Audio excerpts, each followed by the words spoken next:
Floodwaters that forced Yellowstone National Park to close are now causing heavy damage in nearby Montana. The state's biggest city is at risk of running out of drinking water after the flooding affected its water treatment plant.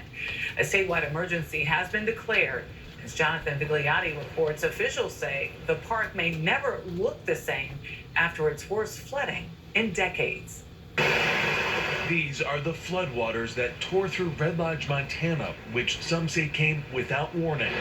Roads turned into rivers in a matter of minutes. I woke up to my 10-year-old screaming downstairs. The water was flowing so quickly and rising so fast that I needed to get the breakers off. They are the same waters that devastated Yellowstone National Park earlier this week. Whoa. Leaving scars on one of the nation's oldest, most treasured landmarks. One aspect of climate change is that we're going to see more extreme weather events, and I think we're seeing that not only in Montana, but around the country and around the world. Events that really exceed what we've seen in recorded history. The Montana National Guard has flown some 90 people to safety. When was the last time you saw something like this? No one's ever seen anything like this. Red Lodge Fire Chief Tom Kuntz says some 250 homes have been damaged by the floods. That boulder right there gives you a sense of the power of this water, that boulder originally was in our main street. The river literally came right through here and went through these folks' house. The river was going through their living room. Kuntz says the weather here has been both extreme and unpredictable. A year ago, we were on fire. A year later, we're wet. We have the highest stream flows that the area has ever seen. Experts fear even the nation's most protected national parks, like Yellowstone, are now at risk because of our changing climate. We have to really plan for change. The infrastructure in places like Yellowstone is not ready for climate change. We're seeing roads wash out, landslides. We need to give that some more thought. And the water has receded here in Red Lodge, leaving behind what you could not see in the water at the time. These are massive boulders, some of them easily hundreds of pounds, that came from the riverbed, putting into perspective just how strong that current was. The fire chief telling me in his 27 years he has not seen a single flooding event. In fact, just last week, he was talking with one of his colleagues. They have thousands of sandbags. They were actually thinking of giving them away. Tony? Wow. So much power in that water, and if it's not the flooding, as the fire chief pointed out, it's the fires. They're getting it from both sides. Jonathan Vigliotti, thank you very much. Eye-opening reporting there. Let's back up real quick. I want to point something out to people before I weigh in on what's being said and done here. I don't know. But around the country and around the world, events that really exceed what we've seen in recorded history. The Montana National Guard has flown some 90 people to safety. When was the last time you saw something like this? No one's ever seen anything like this. Red Lodge Fire Chief Tom Kuntz says some 250 homes have been damaged by the floods. That boulder. Okay, stop right there. 250 homes have been damaged. Now let's compare what they're talking about in Yellowstone National Park towards what recently has happened less than a year ago in a little town called Waverly in Humphreys County, Tennessee, which is basically middle Tennessee, of 17.5 inches of rain that fell out of the sky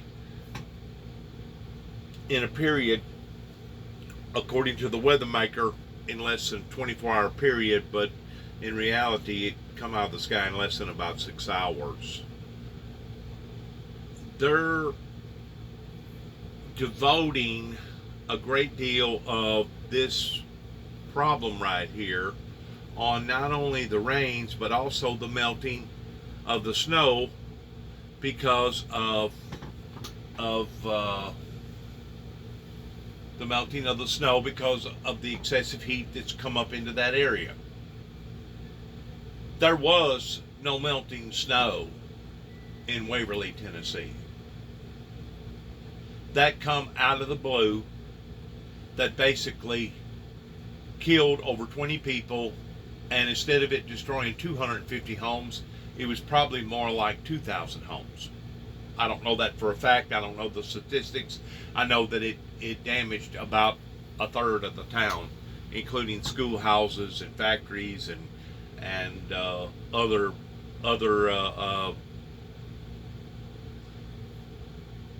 main branches of the town pertaining to apartment buildings and etc. A matter of fact, it come within probably 50 feet of getting in the Walmart store that was built on a high mound. It come within 50 feet of getting in their building.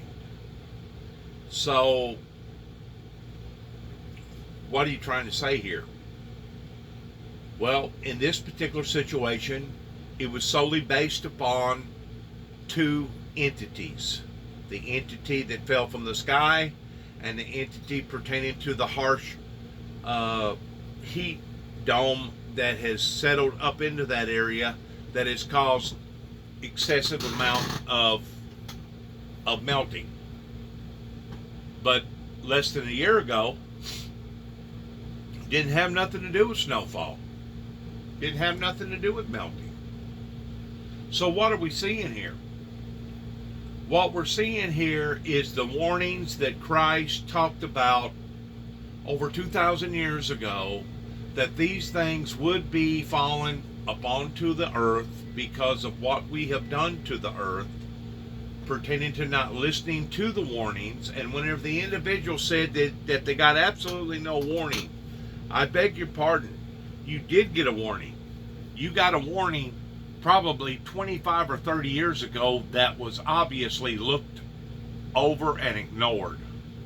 You got a warning during the time that Al Gore was running for president. You've got other warnings ahead of time that these occurrences was going to happen. Even Jesus said to flee into the mountains whenever you shall see these things start to occur. Get out of the low-lying areas. Move to the mountains. Go to the higher places. Get to an area that way if something like this was to ever occur, that it wouldn't be devastating in your life. People continue to ignore the warnings, just like the warning that I put out in 2005 towards a bloody road ahead. And then in 2007, I put out another warning towards electrical disturbances to come. Electrical disturbances can come in various ways, from ice storms to grids being overloaded, to grids being overworked, pertaining to the severe cold that hit down in Texas a couple years ago that caused a great deal of damage and killed a lot of people, to the point of major blackouts, of having to have rolling blackouts because the system is getting too hot, because the system is old, because the system don't have proper materials to be able to handle this type of overflow during the time that we do have a sudden urge of massive hot weather, a dome that comes over certain areas of America. These things are only going to intensify. The domes is going to intensify. The frequency of how often it happens is going to only intensify, and it's going to intensify as far as how massive that the damage is going to be. And whenever I'm talking about intensifying, I'm just not talking about a melting ice that causes your rivers to run wild. I'm talking about abnormal weather patterns. To see 17.5 inches of rain fall out of the sky in about a 6-hour period is not normal under any circumstance. We are seeing these signs, these developments all over the world. And our scientists, our experts here in America, seen these things, but thought that they was way off, like 100 years from now we may be dealing with this, or maybe 50 years, or maybe 25 years we may be dealing with these type of problems. We're dealing with these type of problems now, today. And the sad thing about it is, if this is intensified to the level that it is now in frequency, what's going to happen tomorrow? What's going to happen the day after tomorrow? Miami recently got flooded. I think somebody said something about another part of Florida recently got flooded. You can look at Texas. Texas and Louisiana got flooded 2 or 3 times back to back whenever the storm cell would come over the Gulf and just build and build and build, and it would just basically stall, and it would draw moisture from the Gulf and dump it on the inland, draw moisture from the Gulf and draw moisture on the inland, and it just kept that and kept that. And I think some places actually got like 20 inches of rain. Unbelievable amount of rain. This is what we're seeing. Not just frequent tornadoes or frequent hurricanes coming out of the Gulf, but this is what we're seeing all over the nation. And unless we're smart enough to identify these problems and try to do something about these problems are only going to get worse. This area has always been a very, very hard-headed area to get through, especially whenever you're talking about supernatural events that we call the act of God. A lot of times people want to categorize it as the act of God, because it's something that's basically out of the hands of humanity. But the thing about it is, we have been categorizing it in the wrong way. It's not an act of God, but it's an act of the devil. It's an act of a supernatural event that we can't actually see, but we can see the events afterwards, after it occurs. And for people to think that this is just a fluke and it's going to be a one-time event, it's not a fluke, it's not a one-time event, and it's going to continue to not only remain, but it's going to continue to even get worse. A lot of this has to do with people being hard-headed. They refuse to acknowledge the truth. Just like what's going on right now with the hearings. This will be round 3 today. What is this? June the 16th, 2022. There's still people today in America that still believes that this is some sort of a con.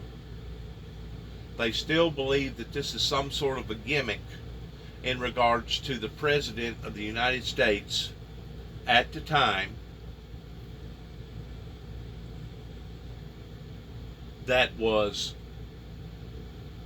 validating false, fake, phony allegations that the election had been stolen from him, and that the Republicans should be the ones to remain in power.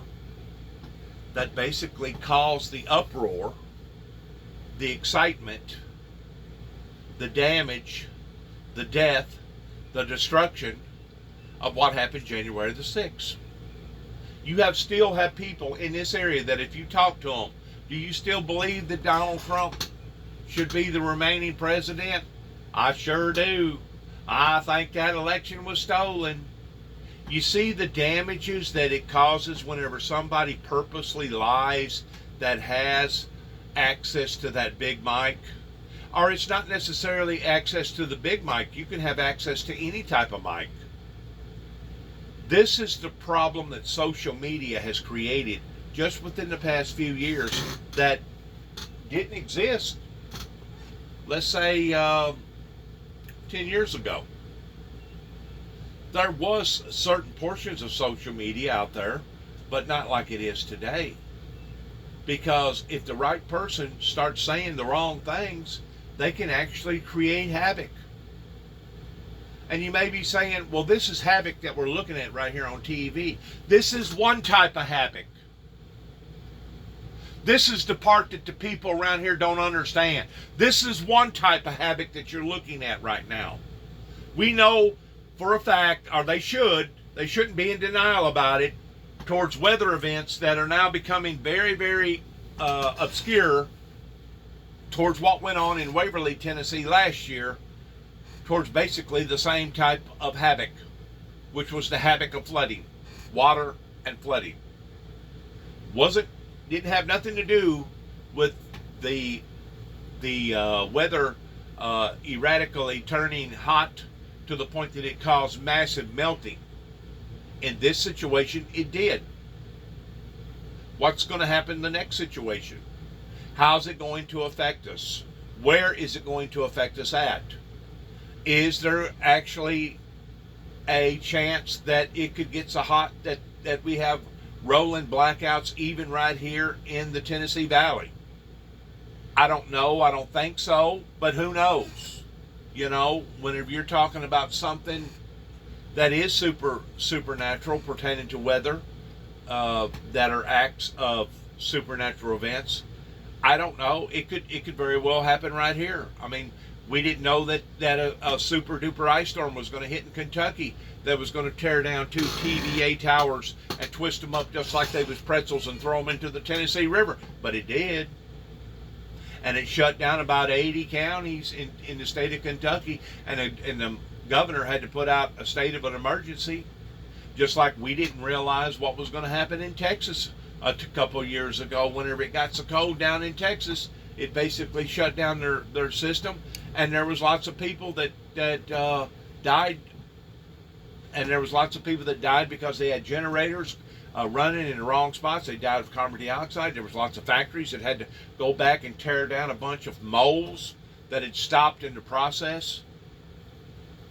You know, there was billions, probably millions of dollars worth of damage just with what happened in Texas alone. Now, Texas ain't going to reveal all their records to you because Texas wants to be non-transparent whenever it comes to their mistakes.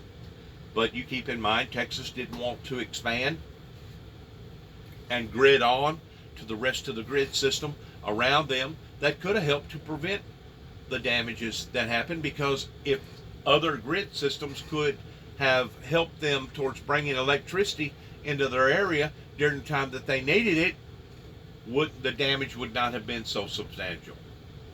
But to get the Texians to admit to that would be like getting the Tennesseans to admit that they was warned, but they did not take heed to the warnings. This stuff that the Christian society has been trying to do in helping society is going to have to stop towards people either ignoring it, or people thinking that it's a bunch of hokey pokey, or people actually believing that the Christians are trying to hurt society in some sort of way. Whenever God gives us the ability to see into the future, this is called a gift. This is called something that does not come through normal interhuman reaction means. This is something that God has privileged that particular person in being able to see certain things that are going to befalling either upon to an individual's life, a group of people's lives, a community, or even a state, or even a country. Whenever people are putting out these warnings or these advisories, they're not doing this to want to cause fear mongering. They're not doing this because they want to become some sort of celebrity hounds that I was accused of whenever I first started telling people what I was telling them about the Bible 30 plus years ago. But what even makes it that much more sickening is the fact that now, since the things that I was telling people about, that it talks about in the Bible, that I didn't write, that I didn't have nothing to do with, other than being the messenger of today and bringing forth the message. The sickening part is that people around here has to blame somebody other than blaming themselves, towards using me as a whipping post, towards saying, well, Juby, wasn't it you that was telling people that according to the Bible, we was going to have peace? And instead of having peace, now things is more unfunctionable and worse now than what they've ever been. I cannot take a magic wand and wave over America and all of a sudden everybody start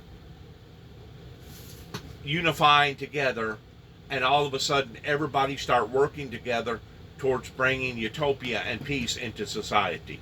If society is so dead set that they don't want peace, if society is so dead set that they don't want to pay attention to the warnings, there's nothing that I can do beyond that point. All I can do is put the message out there. And rather not the people take heed to the message, rather not that they want to worship a holy, righteous spirit versus an unrighteous spirit, that will be up to them. Towards whether or not they want to try to sustain and keep the commandments of God or break the commandments of God. That will be up to them. All I can do is plant the seed. All I can do as a messenger is put it out there. And if other people don't take heed to the messages, just like Christ, by telling us to flee into the mountains whenever you shall see these things starting to occur, he was telling us to do this for a reason.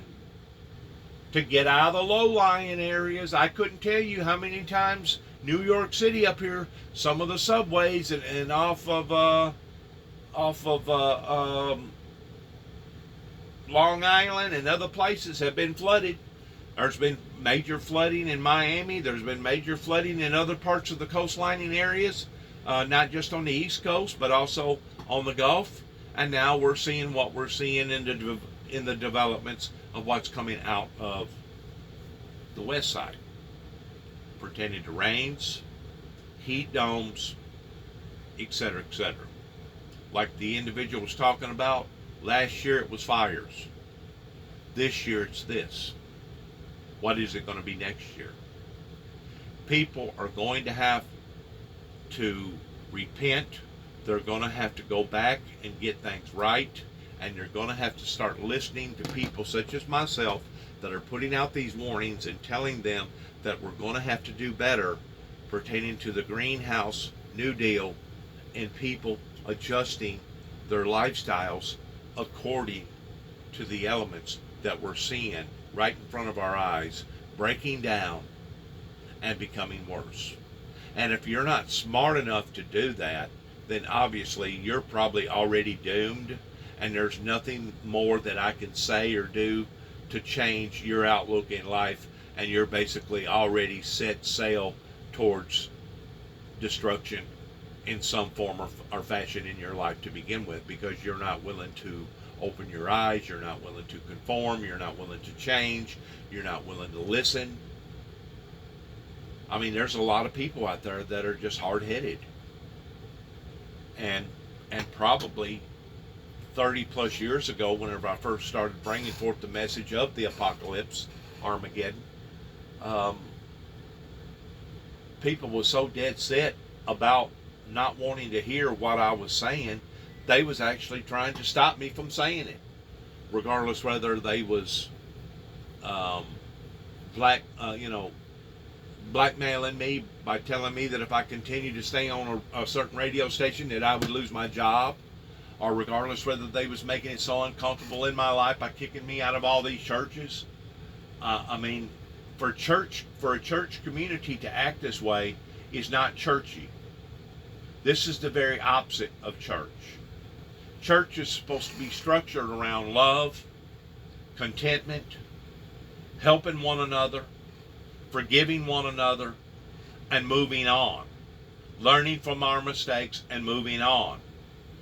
Church is not the type of reactions and response that I have gotten in the past 30 plus years here in this area towards not only people snubbing their nose up at me, but people actually attacking me towards trying to provoke me in doing stuff that I'd rather not do.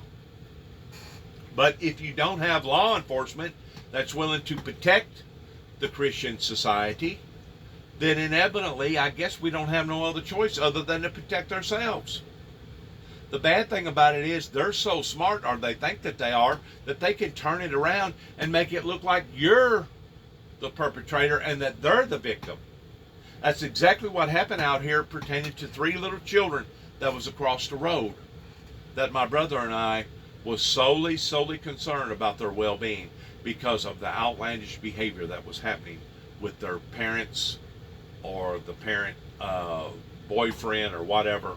I mean, we was being attacked, we was being bombarded, we was being hunted, we was being violated again and again and again, and kept going in front of the judge, hiring attorneys, and it kept getting ignored. It kept getting ignored by the weekly county court system. Just like whenever I went to Obion County in 1983, and I told them that my father had just attacked me towards trying to finish me off. Not only did that get ignored, but then they turned right around just the opposite, and I was victimized twice by saying, well, Jibby, we think there's something wrong with you because you're talking about the Antichrist, and you're talking about end-time events, and you're talking about the Bible, and because of it, we're going to mark you and brand you, and we're going to stick you off into a mental institution. And the whole time, the person that should have been put into a mental institution was a barbaric, heathenistic, post-traumatic World War II drill sergeant that thought that he could treat his family like they was some sort of paratroopers or something. And not only that, but he had disciplinary bad behavior tactics that was causing harm and hurt to his family, not only physically but emotionally too as well. And really, to top it off, the majority of the community around here at that time knew that, including the very people that was trying to mark me towards me being insane, pertaining to a deputy at that time, Don Curry, that lives in Relaford, Tennessee, not too far from where the cemetery is. And of course, there was Jimmy Atkins that lives up going towards Paris Landing, in between Paris and Paris Landing. After you go through that last red light, there's a community to the right of a bunch of ritzy houses back in there. Jimmy Atkins lives back in there. He was the guy that was in control of the body shop in Dresden, Tennessee, whenever I first started stepping out into the eyes of the public. And it was his uncle Jim Wooten's dealership up here in Dresden, Tennessee, that basically cornered him and told him to tell me that if I didn't stop what I was talking about, that I should seek employment elsewhere. These things are illegal. You can't use a tool of blackmail or holding a person hostage by saying, if you do not continue to think and talk about the things that you're thinking and talking about, you're gonna face the consequences, and the consequences are gonna be dire. Well, you know what? I went through those circumstances. I went through them. In a lot of cases, they was harsh, just like what happened to me up here in Kentucky, in Cadiz, Kentucky, in front of Judge Woodall. I went through those harsh conditions. But thank God, God allowed for me to live through those conditions. And in the meantime, I'm trying to help people, and I'm trying to give out advisories and warnings. And the people that I'm trying to help are the very ones that's hurting society by trying to hurt people like myself, because they really don't care about society. A matter of fact, they kind of wish that this thing would hurry up and go away, even if it meant the end of the world. Instead of them wanting to be part of the solution to the problem, they actually are the problem. And I'm not just talking about Cadiz, Kentucky, and up towards Christian County and Trigg County, but I'm also talking about Livingston County and Marshall County and Mayfield, Kentucky, and Murray, Kentucky, the surrounding land between the lakes areas. I was trying to help those people, but I suffered. I suffered the consequences in people that was twisting it and turning it around. So now these things now are steadily bombarding people, just like recently, I think it was 2 weeks before Christmas, a major tornado hit in Kentucky and just kept going and going and going and went for just miles and miles and miles. It basically broke most all-time records. And I caught the news yesterday where there was a town up in Kentucky. I'm trying to think of the name. I can't remember the name, but there was a town up there that had a breach of a levee where they got all their drinking supplies. It's a town of about 3,000, which is a pretty big town. But now, because of the heat, excessive heat, they're afraid that within a matter of days that they're going to run out of water because their levee breached. Once more, heat-related incidences.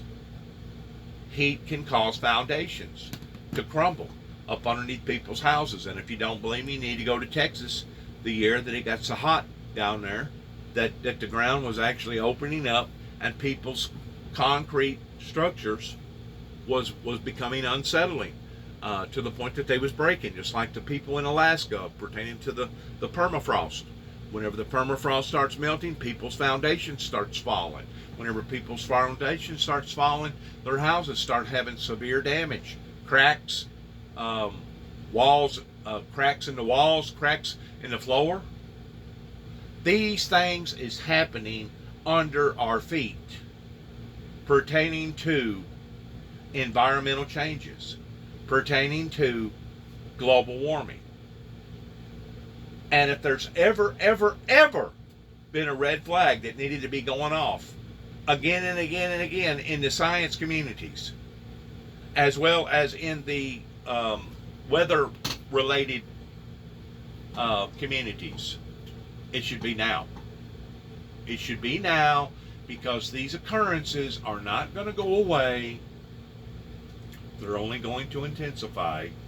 And the minister world pertaining to the supernatural, pertaining to God, and yes, the devil, should be opening people's eyes in understanding just exactly what's happening and why it's happening.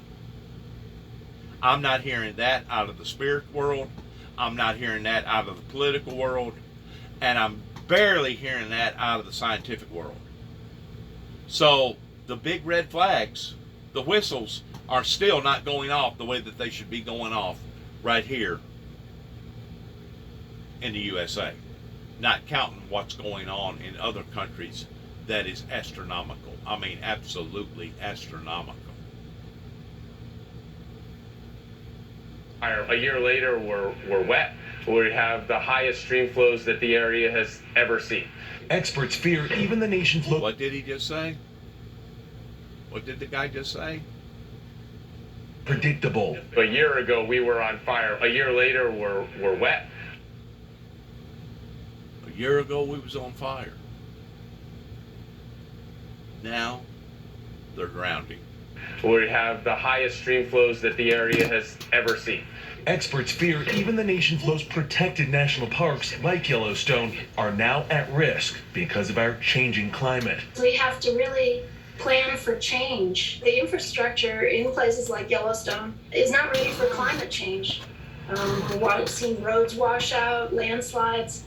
We need to give that some more thought. And the water has receded here in Red Lodge, leaving behind what you could not see in the water at the time. These are massive boulders, some of them easily hundreds of pounds, that came from the riverbed, putting into perspective just how strong that current was. The fire chief telling me in his 27 years he has not seen a single flooding event. In fact, just last week, he was talking with one colleagues. They have thousands of sandbags. They were actually thinking of giving them away. Tony? Wow. so much power in that water. And if it's not the flooding, as the fire chief pointed out, it's the fires. They're getting it from both sides. Jonathan Vigliotti, thank you very much. Eye-opening reporting there. The Bible says that in the last days we would see these things occurring, that they would be signs of the end of time, and that they would also be indications of the remorsefulness that's going on with mankind because of all the wickedness and all the sin. If you want to continue to see your storms and your weather patterns changing and things direly getting worse pertaining to high gas prices and food prices and all, et cetera, towards all the violence in the schools and all the bloodshed, if you want to continue to keep things like they're going, continue to do what you're doing. Continue to do what you're doing, and I promise you, things will either stay the same or get drastically even worse. This is the message. Wake up before it's too late. Wake up before we're all in peril of doom. Thank you for allowing for me to talk. Good luck to each and every one of us. God bless America and God bless our troops. And as we end our program by saying, Shalom.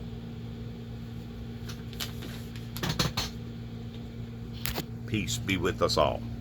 May heaven help us all.